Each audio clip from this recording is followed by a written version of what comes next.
بسم الله الرحمن الرحيم. يا أيها المزمل قم الليل إلا قليلا نصفه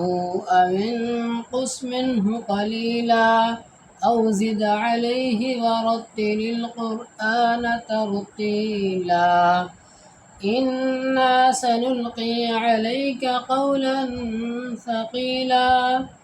إن ناشئة الليل هي أشد وطئا وأقوم قيلا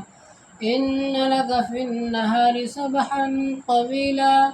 واذكر اسم ربك وتبتل إليه تبتيلا رب المشرق والمغرب لا إله إلا هو فاتخذه وكيلا واصبر على ما يقولون واهجرهم هجرا جميلا وذرني والمكذبين أولي النعمة ومهلهم قليلا إن لدينا أنكالا وجحيما وطعاما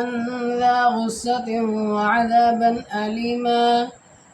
يوم ترجف الأرض والجبال وكانت الجبال كثيبا مهيلا إنا أرسلنا إليكم رسولا شاهدا عليكم كما أرسلنا إلى فرعون رسولا فعصى فرعون الرسول فأخذناه أخذا وبيلا فكيف تتقون إن كفرتم يوما يجعل الولدان شيبا السماء منفطر به كان وعده مفعولا إن هذه تذكرة فمن شاء اتخذ إلى ربه سبيلا